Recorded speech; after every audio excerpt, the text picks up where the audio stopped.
Nah, ini buktinya lagi. Tidak bisa dibantah lagi. Halaman 237. Banyak membangun makam. Jadi jangan coba-coba mengelak. Oh, saya tahu semua sejarahnya. Makam dirampas, masjid dirampas, terus sejarah, nah ini dirampas, NU dirampas, ayo dirampas, NU dirampas, so, Indonesia sudah dirampas, bin Yahya semua, ya Allah, naudzubillah, teman naudzubillah. Orang wedi dosa, tidak takut dosa. Di sini juga disebutkan, diakui sendiri, seperti pementasan wayang. Ono Mbak Alawi wayangan, ayo. Wes second. Ono Mbak Alawi wayangan. Ono Al Irsyad wayangan, wong wayangan haram dari Al Irsyad. Dari Salafi Wahabi. Ya, cabut lagi buku ini. Ini buku sesat dan menyesatkan ummah. Iya. Dengarkan baik-baik nggih. Ya, baik. Mari kita simak baik-baik penjelasan dari buku yang akan dibacakan.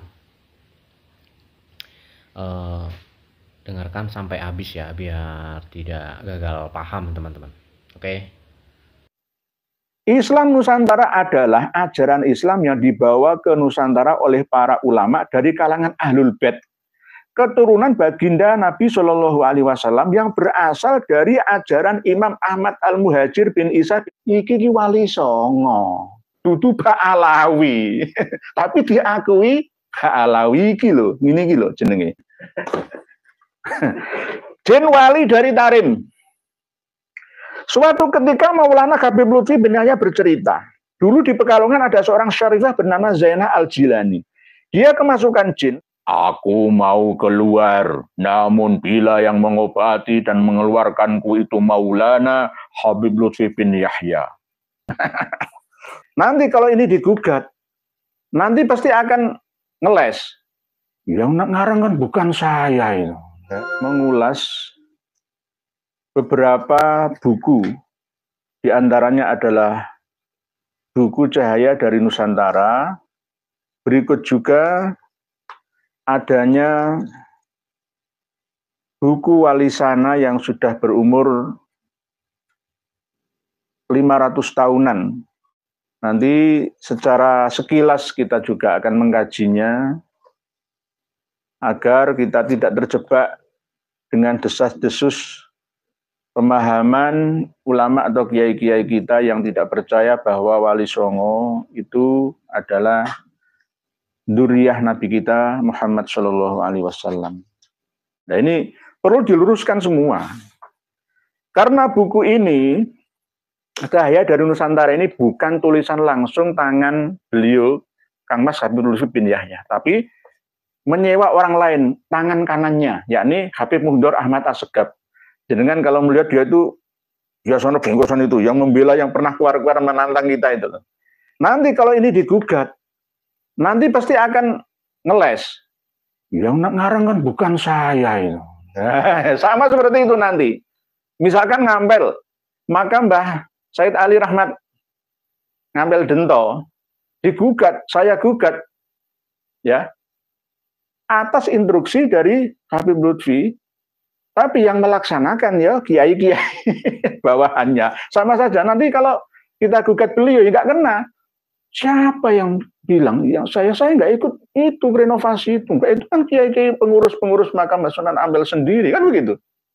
Lempar batu sembunyi tangan. Lempar batu sembunyi tangan.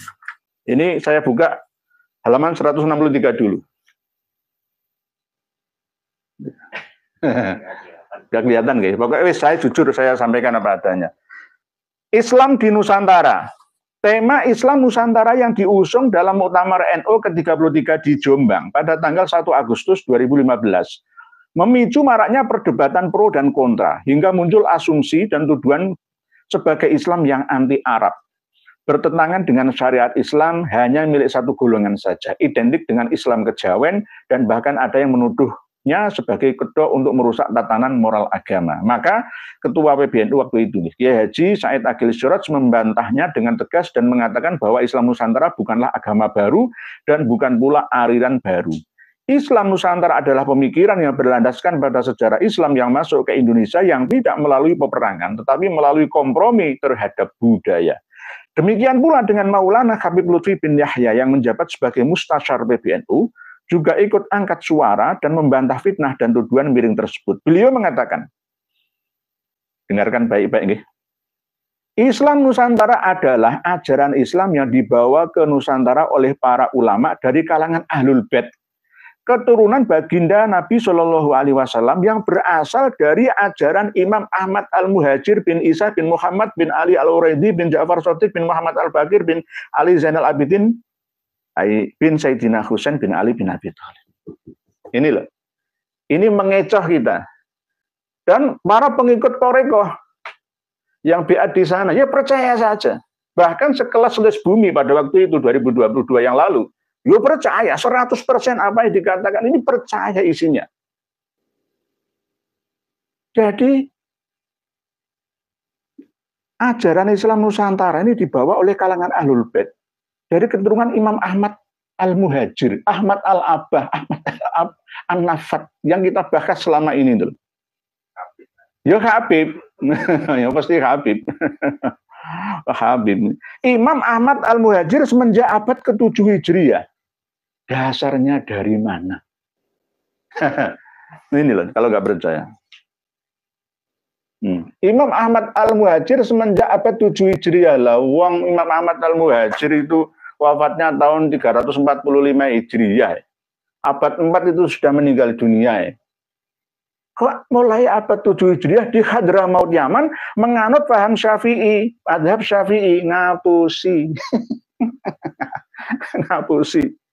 Ini nggak tahu sejarah, ya, ngawuriyah torekohnya, alawiyah ngawuriyah. Kang Mas Muhdor Ahmad Asgaf cabut lagi buku ini. Ini buku sesat dan menyesatkan ummah.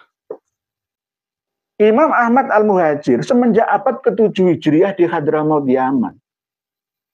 Siapa abad 7 Hijriah ini? Coba belajar sejarah dulu, ya. Sudah dinasihati oleh Kiai Haji Maduddin Usman kepada Kang Mas Muhdor bin Muhammad bin Soleh Al-Hamid Tanggul. Lebih baik diam lisan atau diam tangan. Nggak usah nulis, nggak usah mengucapkan. Kalau nggak hati-hati berdasarkan referensi. Belajar sejarah, belajar ilmu nasab dululah, gitu loh. Nulis kayak gini, nggak ada yang mengoreksi. Semuanya ho saja. Historian kita, profesor ahli sejarah Nusantara, diam saja. Ahli filologi, arkeologi, menengai karena sungkan ewuh pekewuh. Akhirnya nanti ini akan diyakini dan akan kalah semua sejarah-sejarah di luar buku Cahaya dari Nusantara ini. Dalam fikih Ahlussunnah wal Jamaah, dalam akidah mengikuti Imam Asy'ari dan Imam Maturidi, nggak cocok abad 7 Hijriah itu siapa? Harusnya sekelas dengan Muhammad Shokib Mirbad, ya. Tapi aslinya memang sekelas dengan Ali Kholik Kisam. Harusnya simpang siur tumpang tindih data, nggak bisa dipercaya. Imam Ahmad Al-Muhajir semenjak abad ke-7 Hijriah di Hadramaut Yaman. Imam Ahmad Al-Abah An-Nafat Al-Muhajir itu sudah wafat tahun 345 Hijriah. Lahirnya nggak jelas, 241 Hijriah, 260 Hijriah, 273 Hijriah, 279 Hijriah, 210 Hijriah. Lima-limanya ini nggak jelas. Imam Ubaidillah juga nggak jelas lahirnya apakah tahun 295 Hijriah atau 320 Hijriah atau 270 Hijriah, nggak jelas. Wafatnya agak jelas 383 Hijriah, itu Imam Ubaidillah. Imam Alwi lahirnya nggak jelas. Wafatnya antara ya nggak jelas 410 antara disamakan saja seperti wafatnya Imam Basri, Imam Alwi dan Imam Jadid. Wes digawe gathok-mathok lah, wis awuren ngono gampang bahasa enak itu awuren wis ngono kuwi. Awuren wong ora ngerti wae kok. Kan begitu. tahu. Sama dengan ketika buku ini ya dilonsing, dijual ke publik. Sekarang sing ngoreksi pokoknya bener awuren misalnya. Nah, inilah bahayanya sesat menyesatkan. Kalau sesat sendiri, enggak ngurus saya, itu urusan pribadi. Kalau menyesatkan ummah itu urusan kita. Di Hadramaut akidah Al-Muhajir itu Sunni, Syafi'i, ngapusi. Terus berkembang sampai sekarang dan Hadramaut menjadi kiblat kaum Sunni yang ideal. Nah, ini loh. Nanti kiblat kita tidak di Universitas Al-Azhar Kairo Mesir, tidak di Maroko, tidak di Yordania, Suriah, Arab Saudi, tidak di Irak, tapi di Hadramaut. Khususnya ada dua di Universitas Al-Ahqaf di Mukalla dan Universitas Darul Mustafa di Tarim. Ya, rujukannya nanti ke situ. Saya tuh melihat semua foto-fotonya Kang Mas Fahru Rozi itu kerjasama dengan Habib Umar bin Khattab itu saya lihat. Mata saya itu ada lebih dari 2. Mohon maaf nih, ini guyon. Dan Hadramaut menjadi kiblat kaum Sunni yang ideal karena kemutawatiran sanad serta kemurnian agama dan akidahnya. Dari Hadramaut Yaman, anak cucu Imam Al-Muhajir menjadi pelopor dakwah Islam hingga sampai ke ufuk timur seperti ke daratan India, Kepulauan Melayu, dan termasuk juga Indonesia. Mereka berdakwah mengenalkan kalimat syahadat dengan pendekatan budaya. Iki Wali Songo, dudu Pak Alawi, tapi diakui Pak Alawi iki lho, ngene iki lho jenenge. Kurang syukure, kurang terimane, serakah apa wae, dimplok ae. Seperti pementasan wayang. Ono Pak Alawi wayangan. Ayo. Wes ceken. Ono Pak Alawi wayangan. Ono Al-Irsyad wayangan, wong wayangan haram dari Al-Irsyad. Dari Salafi Wahabi. Ya. Iya. Tari Zafin itu malah justru haram. Tari Zafin itu kalau Zafin Melayu itu mungkin sudah digubah dari Zafin Yahudi ya ke Islami. Tapi kalau yang tari-tari Zafin ala Habib Alawi ini masih setengah murni. Setengah murni dengan Yahudi dan itu. Persis tariannya itu. Nanti kalau orang-orang Nusantara kepengen bahagia ya dengan joget-joget, haram itu. Tapi kalau dia sendiri joget-joget halal. Ini tarian syar'i. Boleh tarian syar'i ini. Padahal man tasyabbaha biqaumin fa huwa minhum. Wes. Jadi wayang barang itu milik Mbah Alawi coba. Pementasan wayang pada Mbah Sunan Kali ya. Wayang itu termasuk seni pentas yang ada sejak sebelum adanya Nabi Nuh. Yang ada di dunia tradisi wayang itu hanya di Nusantara, Nuh, Nabi Nuh, Suwantara, antara pulau-pulau yang ada dan Yunani kuno. India, Cina nggak mengenal wayang, baru-baru saja. Ya, coba wayang Bharatayuda, Jaya Binangun misalkan. Apa India ada? Nggak ada. India itu hanya Kama Sutra sama Ramayana. Itu pun nggak sama seperti Ramayananya Nusantara. Beda. Mereka berjuang dengan kelembutan tanpa mengangkat senjata, tanpa kekerasan dan tanpa pasukan. Mereka datang dengan kedamaian dan kebaikan. Ada juga di antara mereka yang menuju ke daerah Afrika seperti Ethiopia hingga Kepulauan Madagaskar. Dalam berdakwah mereka tidak pernah bergeser dari azas keyakinannya yang berdasarkan Al-Quran, As-Sunnah, Ijma' dan Qiyas. Halu. Jadi Islam Nusantara tak lain adalah Ahlussunnah wal Jamaah yang disingkat dengan Aswaja, yakni ajaran Islam sebagaimana yang dianut oleh Imam Ahmad Al-Muhajir. Yang dielu-elukan itu Imam Ahmad Al-Muhajir. Padahal tidak ada hubungannya. Hanya nyantol saja. Yang bermadzhab Syafi'i dan yang dibawa oleh para wali songo di Nusantara. Tahlilan. Diakoni mana? Rotiban. Nggak kenal rotiban. Wali songo nggak kenal rotiban. Yang ada itu adalah sekedar doa rutinan. Ya. Nanti rotiban al-haddad. Mauludan. Jelas ada. Wali songo mauludan berzanjenan, dibaan, sorofil anaman, azaban, nazoman, ya nggak ada sing durot, belum lahir durot. Ziarah kubur, diakoni maneh. Haul diakoni maneh. Peringatan Susaban, peringatan Nuzul Quran, diakoni maneh. Ngene Pak Alawi kabeh, ya. Ya. Di antara amaliyah Ahlussunnah wal Jamaah khas Indonesia atau khas Nusantara yang dibawa oleh para habib. Wis.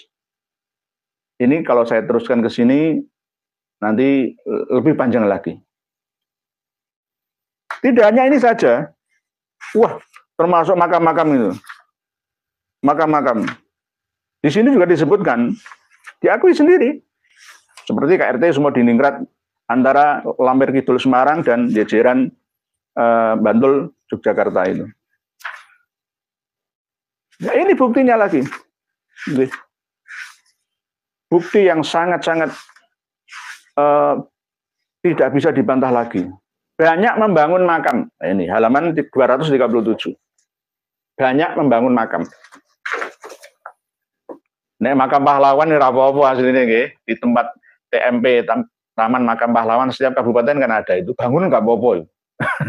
Tapi yang penting terbuka. Jadi dijungkup-jungkup. Cukup banyak makam para wali yang telah dibangun atau direnovasi oleh Maulana Habib Lutfi bin Yahya di Nusantara ini. Makam para wali di Kota Pekalongan, 23 makam yang bukan makam wali atau makam Habib Ba'alawi di Pekalongan itu sudah diba'alawikan, dihabibkan. Keliling ke seluruh Pekalongan. Itu masih hitungan kasaran. Hitungan secara keseluruhan, wah lebih banyak lagi. Itu di Pekalongan saja. Belum di Pemalang, belum di Batang, ya, belum sampai Tegal, ya, belum sampai Weleri, ya ini sampai jajah ke Semarang. Telah dibangun, direnovasi, ya, di antaranya adalah makam Abu Bakar bin Toha bin Yahya. Yahyaisasi. Kayu Geritan Kajen Pekalongan. Jadi Kajen itu ada dua. Nek Kayen beda. Kayen itu Pati, Jawa Tengah. Tapi kalau Kajen itu ada Margoyoso Pati, ada Kajen Pekalongan. Beda huruf J dan Y. Kayen. Nek di Kediri itu juga ada Kayen. Kediri ada Kayen. Ya. Makam Bahasan Surgi Jatikusumo Kedung Dowo Pasekaran Batang. Makam Sayyidah Fatimah Randu Songo Wetan Brebes dan lain-lain. Selain itu, Habib Lutfi juga telah membangun dan merenovasi beberapa makam yang berada di kota lain di Pulau Jawa ini, seperti diantaranya makam Habib Umar bin Toha, Indramayu, Jawa Barat, makam Habib Toha bin Hasan bin Yahya, nah ini, Ciledug, Cirebon, Jawa Barat. Ciledug itu juga ada banyak. Ciledug, Cirebon, dan Ciledug, Jakarta. Itu ada juga. Makam Habib Toha bin Hasan bin Yahya, Ciledug, Habib. Makam Habib Hasan bin Toha bin Yahya Singobarong ini loh, KRT Sumodiningrat ini. Sumodiningratnya sekarang disembunyikan, tapi Singobarong. Singobarong itu singo itu pemberani, barong itu sing besar, yang mempunyai sifat pemberani yang sangat besar. Nah, KRT Sumodiningrat. Tapi jarine Habib Lutfi Habib Hasan bin Toha bin Yahya Singobarong, Semarang, Jawa Tengah, yang tak lain merupakan menantu dari Hamengkubuwono II. Ngapusi. Nggak pernah Sultan Hamengkubuwono II memiliki menantu yang bernama Habib Ba'alawi. Nggak ada ceritanya, nggak ada sejarahnya. Teman-teman saya di keraton itu banyak. Nggak ada. Bohong. Penyesatan sejarah ini. Dr. Yasir Arafat, ya, termasuk diantaranya adalah Raden Dibyo Lasmono dan kawan-kawan. Ayo gerak, ada buktinya kok. Ini sudah ada buktinya. Ini bukti tertulis dan ada bukti yang tidak tertulis. Kan jenengan sudah dekat dengan Prof. Peter kan, Kerry kan. Makam Mbah Depok atau Habib Toha bin Muhammad Al-Qodi bin Yahya Semarang, Jawa Tengah, yang tak lain merupakan menantu Hamengkubuwono I. Gitu ki. Wah, menantune wakil. Aduh ya Allah, termasuk yang di Kutai Kertanegara, yang di mana-mana itu. Ya Allah. Bin Yahya kabeh.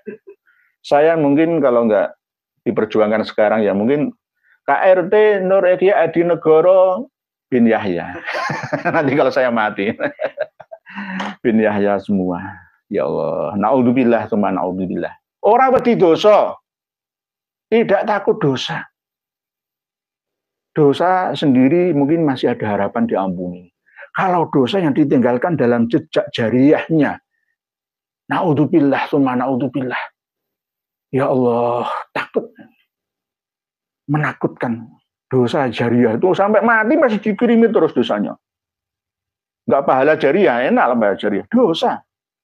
Walaupun alasannya di sini itu ada PhD dari marga Al-Atas itu yang mendukung bahwa Habib Lutfi bin Yahya itu memiliki kelebihan dalam meronsen makam, memiliki ilmu. Aduh, uang berpendidikan kok menggunakan ilmu halusinasi. Ya, heran. Saya itu kadang-kadang heran. Kalah kabeh semua. Orang terdidik, orang cerdik, pandai, cendekiawan, semua kalah. Nggak ada yang bisa dan berani meluruskan. Ya, inilah penjajahan yang benar-benar fitnatil mahya wal mamat. Amin fitnatil masihid dajjal. Ya muqallibal qulubi Allah, tsabbit qulubana ala dinik ya Allah. Tsabbit qulubana ala dinik. Ini ada cerita yang lucu lagi, halaman 260. Masalah jin. Jin wali dari Tarim. Suatu ketika Maulana Habib Lutfi bin Yahya bercerita, dulu di Pekalongan ada seorang syarifah bernama Zainah Al-Jilani. Dia kemasukan jin, tapi yang luar biasa, jin tersebut bukan jin biasa. Namun dari golongan jin aulia dan jin yang wali. Mungkin dari planet Azraq sana, planet biru sana mungkin. Setiap kali diobati oleh seseorang, maka doa dan bacaannya dibacanya itu langsung dapat ditirukannya.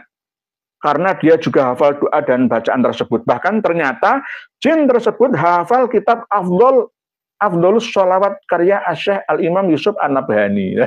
An-Nabhani yang mengatakan bahwa Nasab Alam itu sangat masa paling sokeh di dunia. Ya Allah, naudzubillah. Di antara orang yang turut mengobati dan menanganinya adalah Habib Syekh bin Abdullah Bafakih, Masjid Nur Pekalongan, suami dari Bibi Habib Lutfi. Habib Syekh diyakini memiliki keahlian dalam menangani urusan perjinan. Dia ada khusus masalah menangani jin. Dulu itu sebenarnya Raden Kiai Syarif Rahmat itu juga sering ya ngurusi jin-jin, tapi sekarang sudah enggak lagi. Saya dulu itu ya sering berhubungan dengan jin-jin ya. Tapi yang jenius, bukan jin-jin yang fasikus. Yang mengagumkan saat diobati oleh Habib Syekh.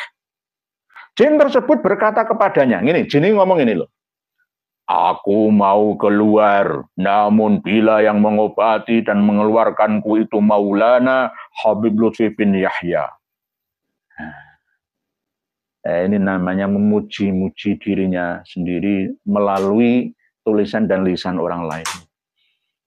Dia sekarang berada di kholwatnya, maka keluarlah Habib Lutfi bin Yahya dari kholwatnya dan disambut oleh beberapa habib dan ulama seperti Habib Muhammad bin Ali Al-Haddad, Kiai Soleh, Kiai Ubaidillah Tegal dan lain-lain. Aduh, hebat, Habib Lutfi bin Yahya itu hebat. Sampai jin ditakluk kabeh.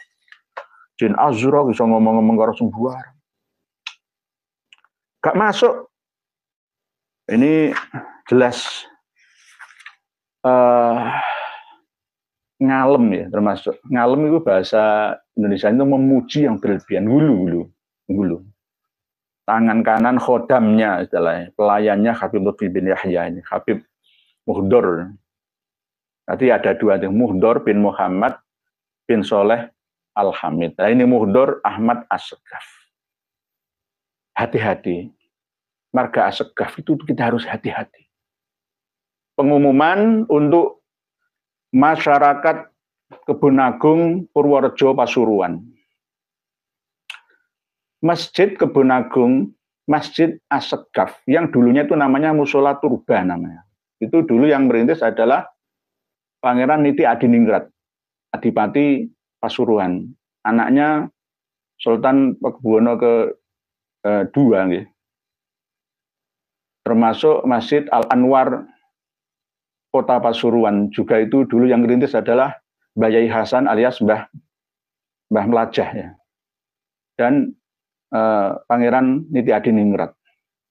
yang di Kebun Agung.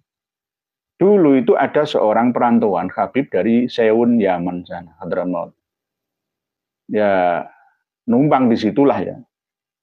Musola Turba dulu ya, dulu nggak terlalu luas sih, 25 lebarnya, 20 panjang ke belakangnya.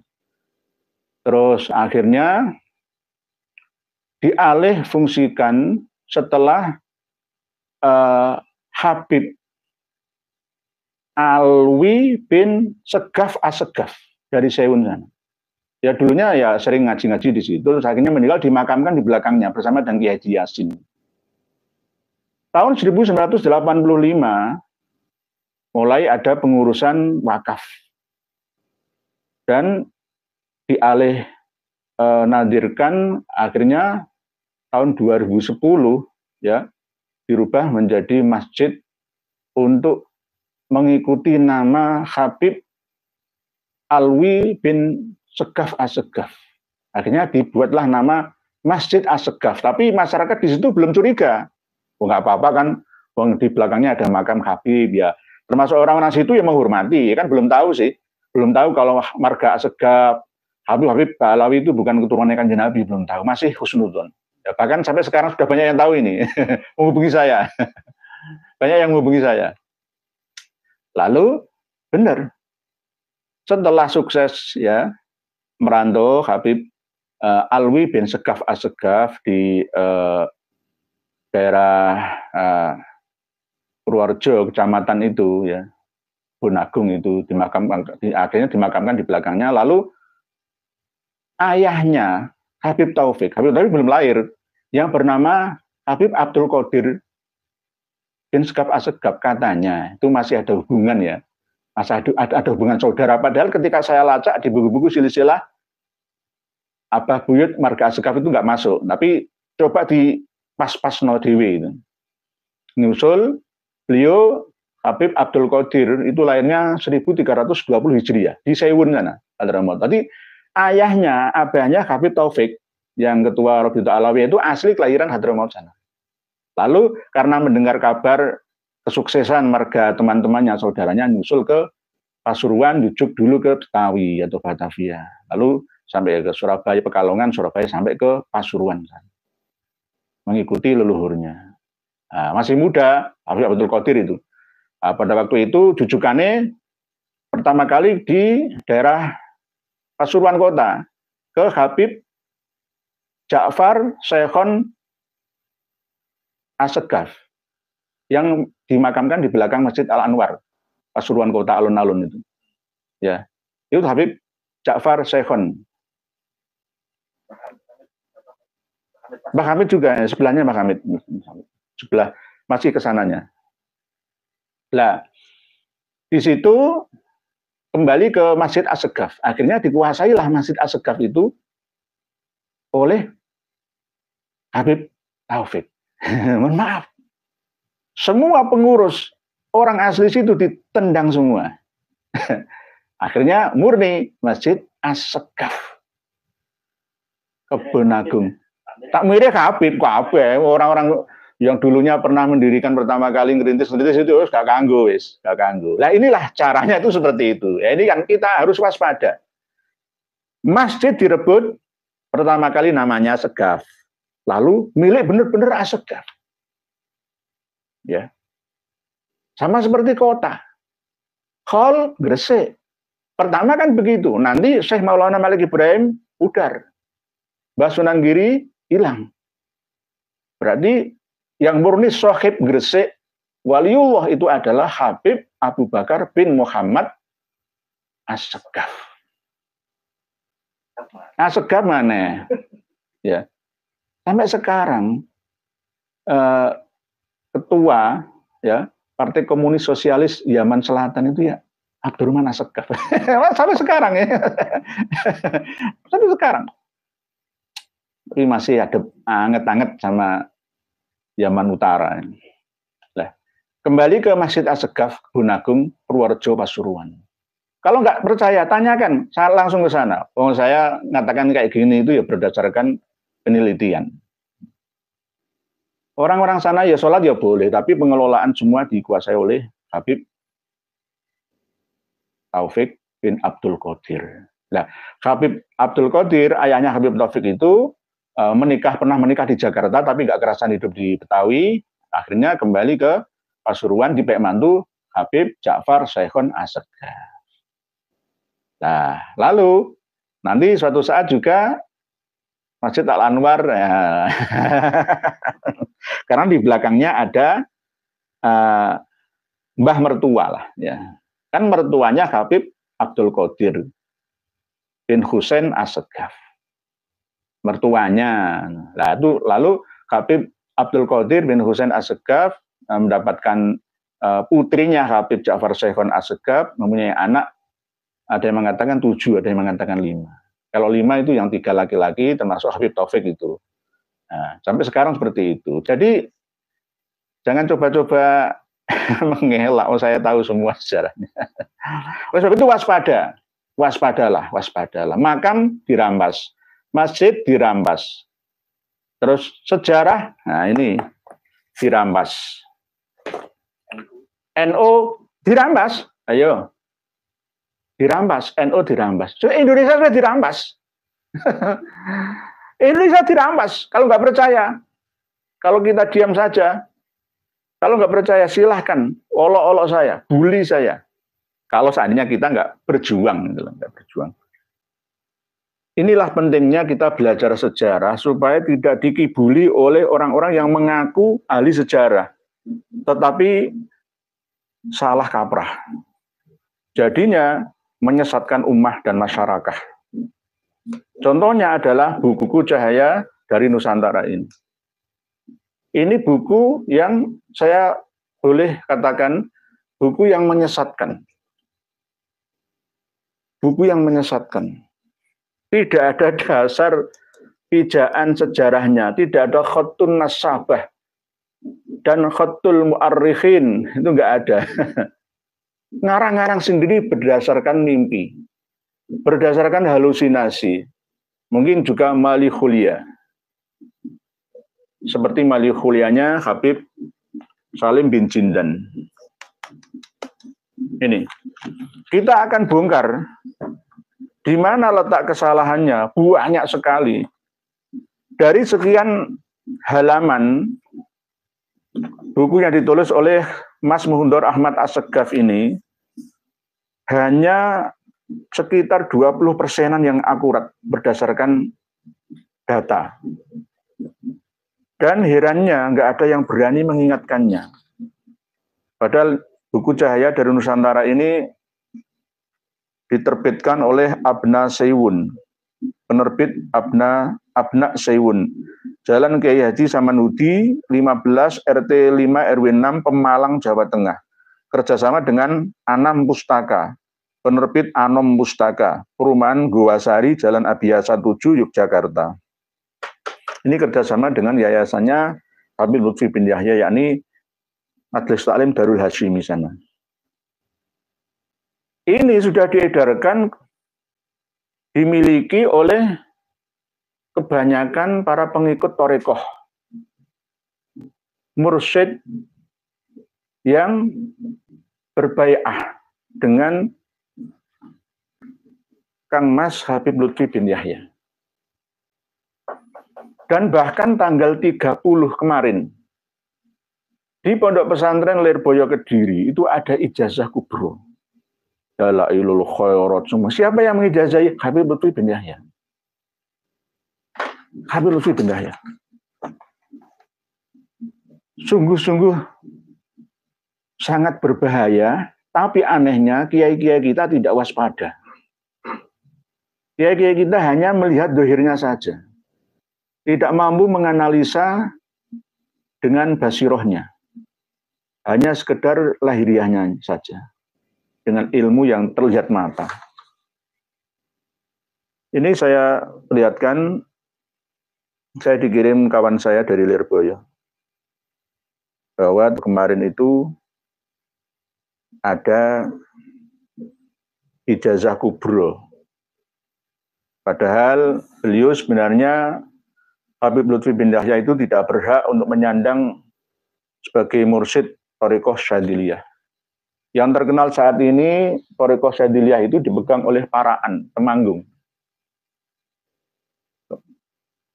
Pondok pesantren Bambu Runcing, Romo Kiai Haji Muhaiminan almarhum. Sekarang diteruskan oleh putranya dan dikembangkan sampai ke pondok-pondok pesantren yang ada di daerah Temanggung, Magelang, Banjarnegara. Ini benar-benar kita ini tertipu ya. Tapi malu-malu untuk mengatakan bahwa kita ini tertipu, tersipu. Tidak hanya tertipu ya tersipu juga. Sungguh sangat disayangkan ya. Ulama-ulama kita ini. Saya dikirim kawan-kawan saya yang ada di Lirboyo. Assalamualaikum warahmatullahi wabarakatuh. Dalam rangka menyambut bulan Muharram 1446 Hijriah, akan diadakan ijazah sebagai amalan riyadhah yang bersanad kepada Abah Maulana Al-Habib Lutfi bin Ali bin Yahya Pekalongan. Daftar ijazah, Rotib Kubro, ya paling Rotib Akadat, Rotib Abud ya.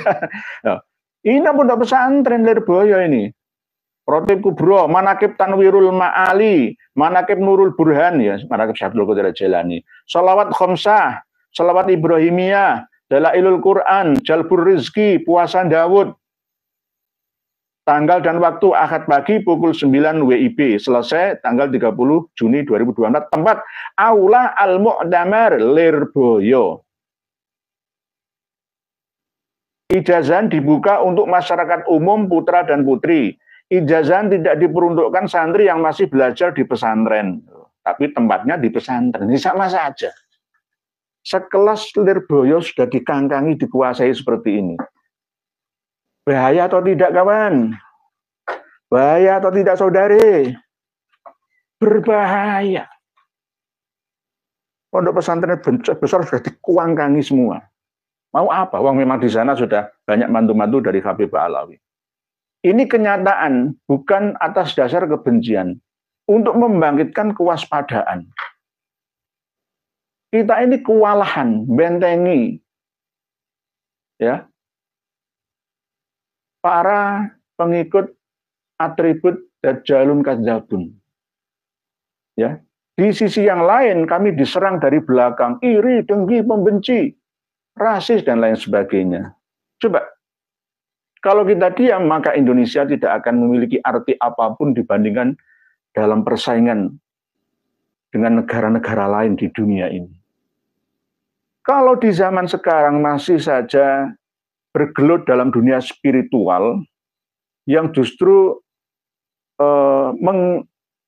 mengkungkung akal, ya, maka tidak akan ada kemajuan. Generasi muda kita, ya, tidak hanya yang dewasa dan yang tua, tapi bisa semuanya. Terlambat kita dalam mengejar kecepatan perjalanan teknologi yang semakin tinggi. Ini sungguh boleh saja ijazah seperti ini, tapi cari yang praktisnya saja. Cari yang praktisnya saja, sehingga kita masih bisa bersaing dalam kehidupan bahagia di dunia. Nanti kebahagiaan di dunia ini hanya dipegang oleh orang-orang tertentu saja. Umat Islam ditinggalkannya hanya sekedar ngurusi spiritual keagamaan saja. Untuk keduniawian umat Islam buta. Lah, ini yang berbahaya. Sangat-sangat berbahaya. Nah, ini kami akan bedah buku Walisana yang sudah berumur 500 tahunan. Dikarang oleh Kanjeng Susunan Giri yang kedua. 1457 Masehi, dimulai dari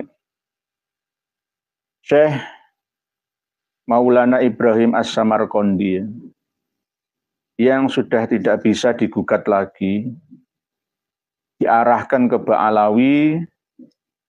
Ini jelas menyebutkan di saat 500 tahun yang lalu Dewan Wali Songo tidak pernah mengenal yang namanya Ba'alawi. Karena Ba'alawi itu baru datang dibawa oleh company.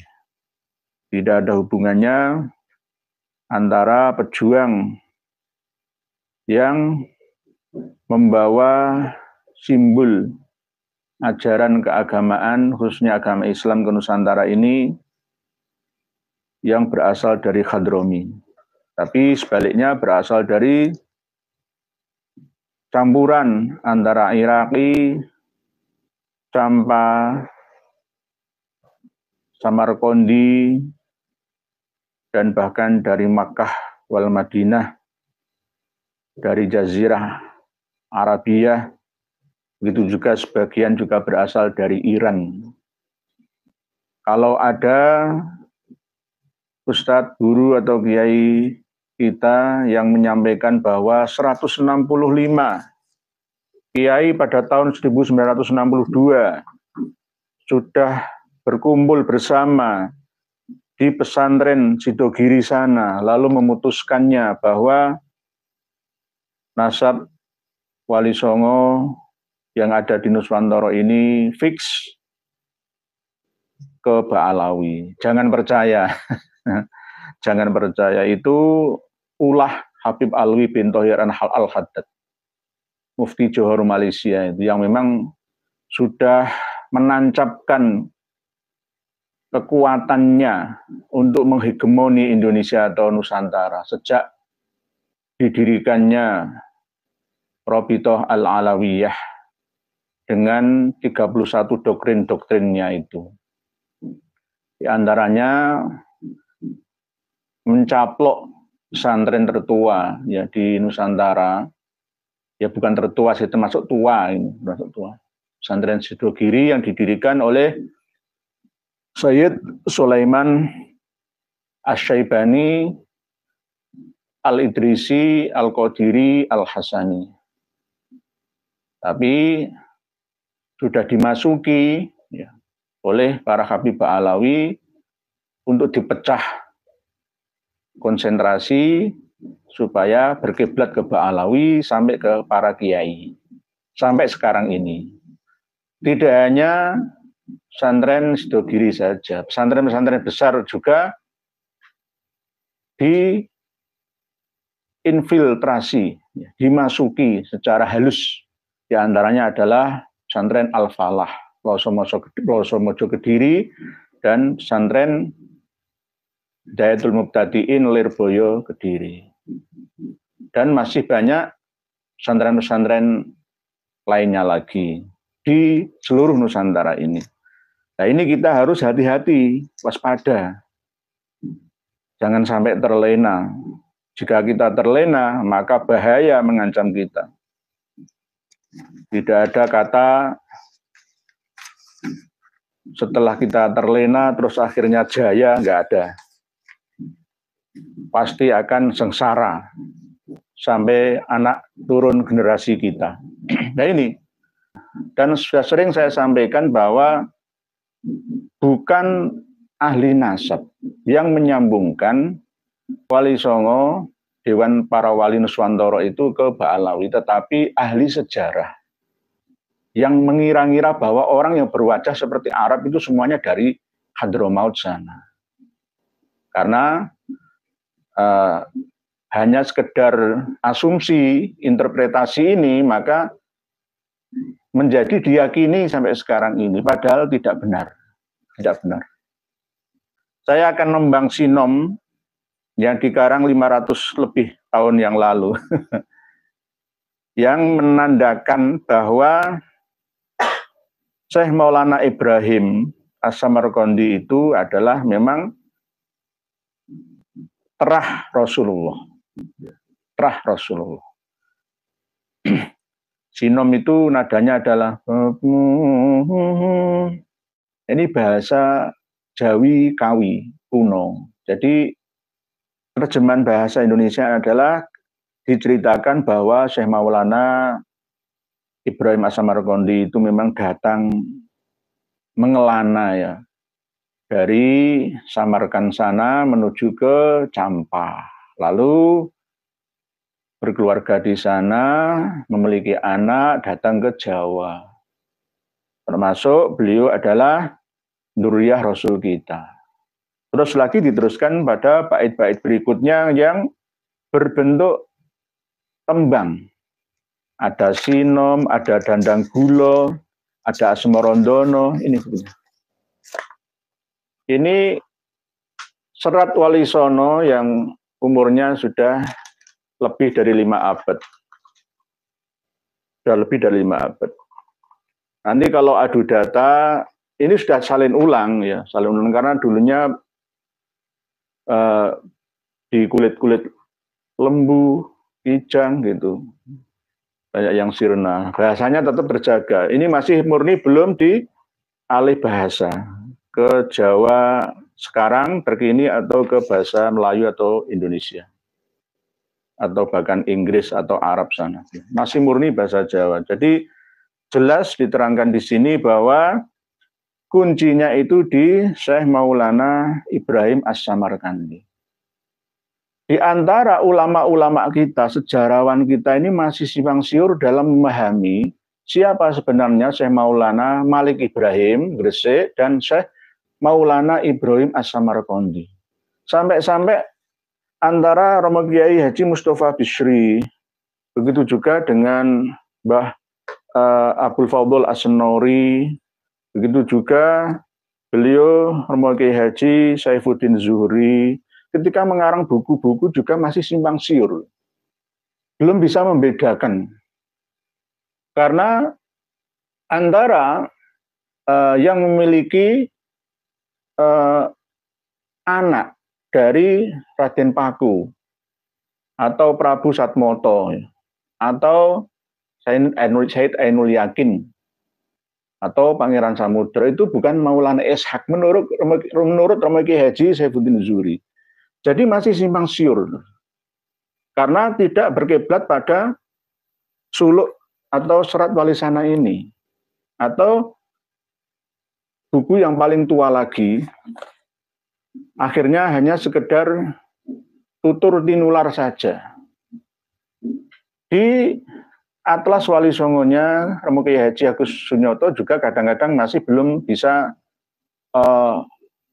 pasti tentang asal-usul Ba'alawi yang datangnya abad 19, tapi kok bisa menghegemoni Dewan Wali. Lah ini kan bingung, beliau juga nggak mau dan nggak menentukan secara pasti, walaupun sudah mengatakan bahwa Wali Songo ke Ba'alawi itu adalah hanya sekedar gambling lah ya,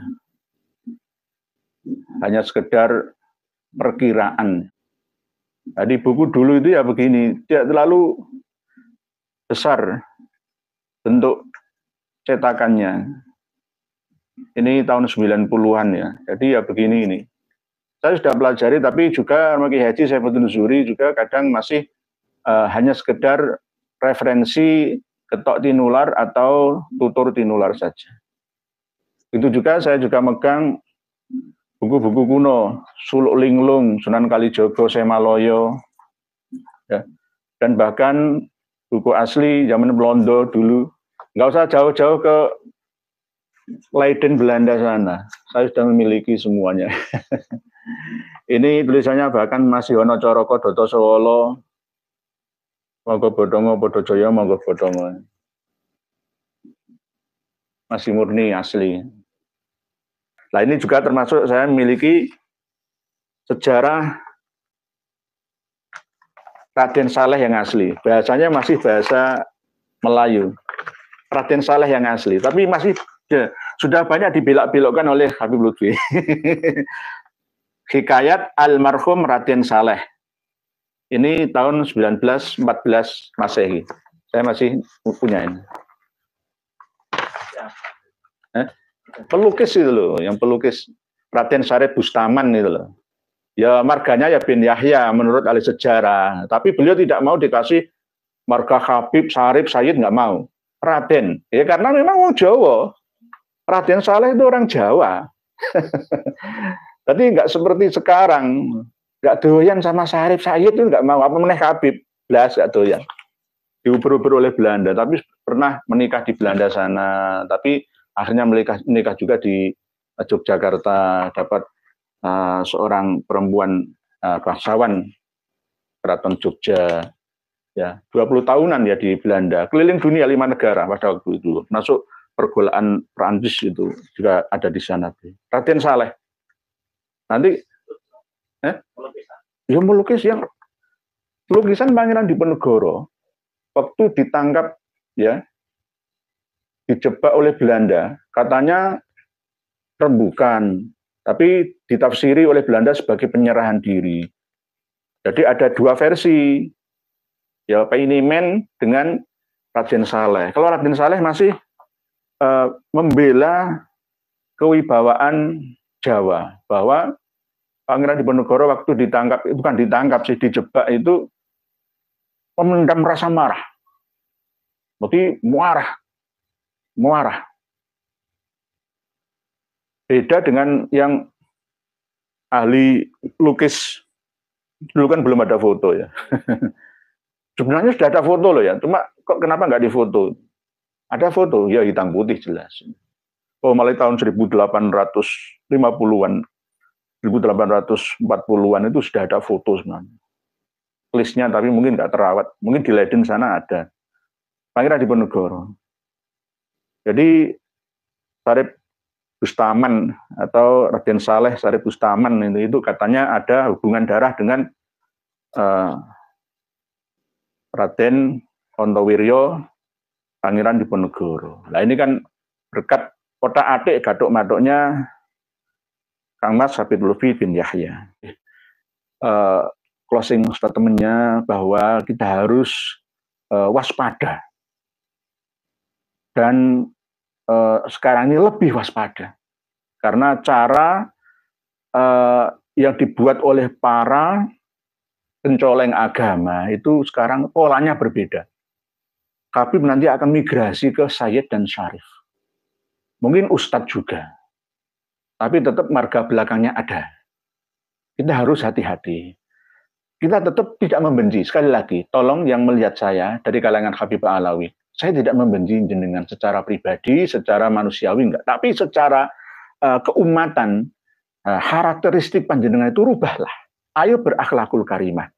Seperti ayat tadi yang saya baca di Muqaddimah, bahwa bagaimana ya pengikut umat Nabi kita yang jenengan mengakui sebagai leluhur panjenengan, pengikutnya kok jenengan doakan supaya neraka, jenengan benci, jenengan persekusi, jenengan gak karu-karuan lah ya, tipu daya ya, jenengan bohongi, jenengan bodohi, itu bagaimana?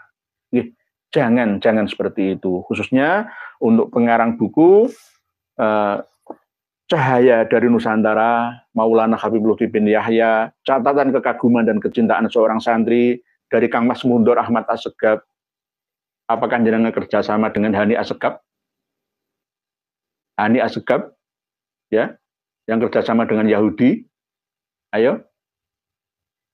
Kalau tidak, jawab. Tarik dari peredaran buku ini. Buku ini tidak layak beredar di Indonesia karena telah merubah, menghancurkan sejarah Indonesia. Tidak sesuai dengan kitab-kitab sejarah, tidak sesuai dengan fakta-fakta ilmu nasab dan lainnya.